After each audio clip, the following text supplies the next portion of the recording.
Bismillahirrahmanirrahim. Assalamualaikum warahmatullahi wabarakatuh. Alhamdulillah wa syukrulillah wa la hawla wa la quwata illa billah. Asyhadu an la ilaha illallah wahdahu la syarikalah wa asyhadu anna Muhammadan abduhu wa rasuluhu la nabiyya ba'da. Allahumma salli ala Muhammad wa ala alihi wa sahbihi ajma'in birahmatika ya arhamar rahimin. Ibu-ibu, bapak-bapak, jamaah Hasunah dan pemirsa sekalian rahimakumullah.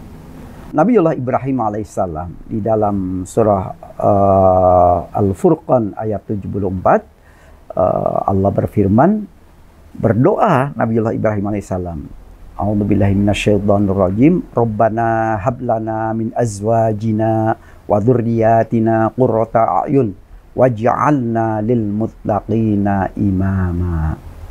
Ya Allah, anugerahkan kepada kami istri-istri kami dan keturunan kami sebagai penyenang hati, qurrata a'yun, dan jadikanlah kami imam bagi orang-orang yang bertakwa.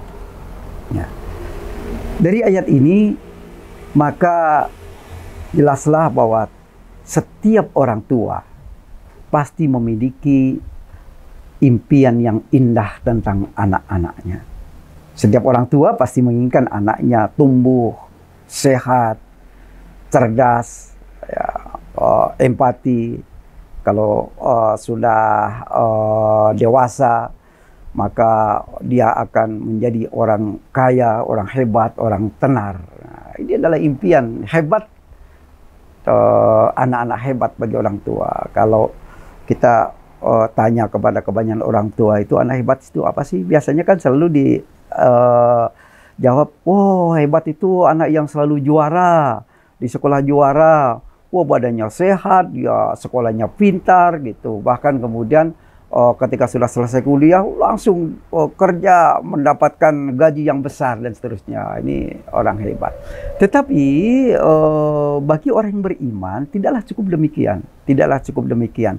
Apa yang menjadi doa Nabiullah Ibrahim alaihissalam yang diabadikan Allah Subhanahu wa taala dalam surah Al-Furqan tadi adalah permintaan agar anaknya itu menjadi qurrata a'yun, menjadi anak-anak yang ketika kita ketemu hilang penat kita, ketika kita ketemu kita bisa tersenyum, ketika kita bersama mereka kita tenang, ketika kita bersama mereka kita bahagia, ketika kita berpisah dengan mereka kita juga tenang karena kita yakin bahwa anak-anak kita itu pasti sudah bisa menjaga dirinya. Dan kemudian impiannya agar anaknya itu menjadi pemimpin bagi orang-orang yang takwa. Bukan hanya orang takwa, tetapi menjadi pemimpin orang yang takwa. Nah karena itu kalau kita kemudian kembalikan kepada impian kebanyakan kekinian orang tua adalah orang yang hebat, orang yang beriman itu pasti akan menginginkan anaknya, mengimpikan anaknya itu menjadi juara dalam kebaikan. Bukan hanya juara di dalam kejuaraan, tapi juara dalam kebaikan. Di dalam amal saleh, dia akan selalu menjadi juara, menjadi orang yang awal masuk ke masjid, menjadi orang yang awal mengingatkan tentang kebaikan, menjadi orang yang ringan menolong pertama melangkah, memberikan pertolongan ketika ada musibah dan seterusnya. Dia sehat dan kemudian dia menjadi orang kaya tetapi yang paling banyak memberikan sedekah, bersedekah dan seterusnya. Nah, jamaah rahimakumullah, ketika kita menginginkan hal seperti ini, maka tidak bisa tidak, ini harus tidak terlepas dari pola pendidikan kita. Bagaimana nilai, value yang kita tanamkan kepada anak-anak kita. Apakah kita menanamkan nilai-nilai keduniaan sehingga dunia menjadi impian anak-anak kita, ataukah kita menanamkan kebiasaan untuk selalu bersama Allah?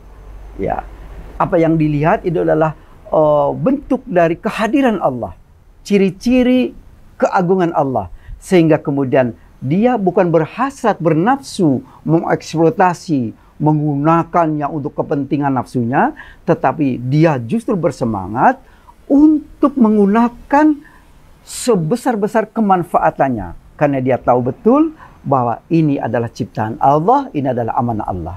Nah, Demikianlah maka Allah mengisyaratkan di dalam surah Ali Imran ayat 190 tentang kecerdasan orang. A'udzubillahi minasyaitonirrajim. Inna fi khalqis samawati wal ard wa ikhtilafil laili wan nahari laayatin liulil albab alladzina yadhkuruna Allaha qiyaman wa qu'udan wa 'ala junubihim wa yatafakkaruna fi khalqis samawati wal ard. Rabbana ma khalaqta hada batila subhanaka faqina adzabannar. Sesungguhnya dalam penciptaan langit dan bumi dan silih bergantinya malam dan siang terdapat tanda-tanda bagi orang yang berakal. Siapa itu? Yakni orang-orang yang senantiasa mengingat Allah sambil berdirinya, sambil duduknya, dalam keadaan berbaringnya. Mereka senantiasa memikirkan tentang penciptaan langit dan bumi. Dan kemudian berkata, ya Allah Tuhan kami, tiadalah Engkau menciptakan ini dengan sia-sia. Ada hikmahnya, ada manfaatnya dalam penciptaanmu ya Allah. Maha suci Engkau ya Allah. Maka hindarkanlah kami dari perilaku-perilaku buruk yang kemudian akan menjatuhkan kami ke dalam siksa neraka. Nah, jamaah hasunah rahimakumullah, inilah kecerdasan yang harus kita cita-citakan untuk anak kita. Dan inilah yang harus kita biasakan menjadi tabiat di dalam perilaku anak kita. Dalam interaksinya dengan lingkungannya. Apapun yang dilihat termasuk ini fenomena corona, kemudian pohon-pohon yang ada di sekitar rumah, dan seterusnya. Marilah kita biasakan anak kita tidak hanya bisa melihat dengan mata kepala. Dan kemudian memikirkan dengan otaknya saja. Tetapi sertakan di dalamnya.